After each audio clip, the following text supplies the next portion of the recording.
Les investisseurs en obligations entendent souvent le terme « rendement en revenu ». Que signifie ce terme au juste? Le rendement en revenu d'une obligation est le montant que peuvent exiger les investisseurs pour prêter des fonds à un émetteur durant une période précise. Il dépend de la conjoncture du marché ainsi que du prix d'achat de l'obligation, de son coupon et de son échéance.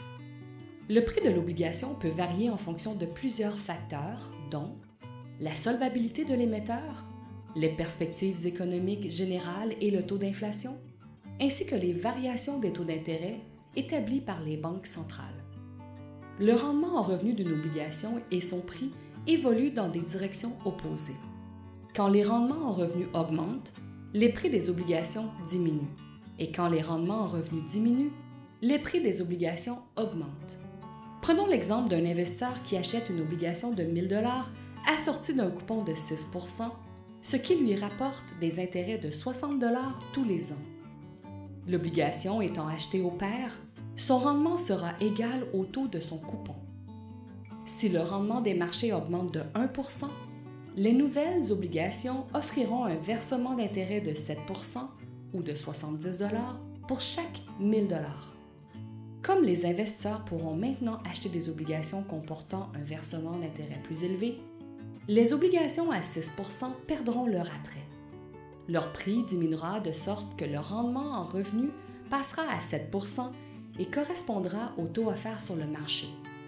Le terme « duration » est également souvent utilisé dans les discussions sur les obligations. La duration, qui mesure la sensibilité des obligations aux variations de taux d'intérêt, est exprimée en nombre d'années. En règle générale, si une obligation a, par exemple, une duration de 4 ans, son prix augmentera ou diminuera de 4 % pour chaque variation de rendement de 1 %.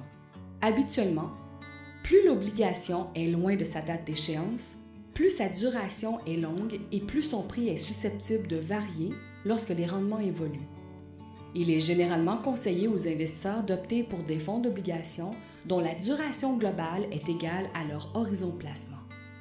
Mais il ne faut pas oublier que même si le prix d'une obligation diminue lorsque le rendement en revenu augmente, les coupons ou les versements d'intérêts courants peuvent être réinvestis au nouveau taux supérieur offert.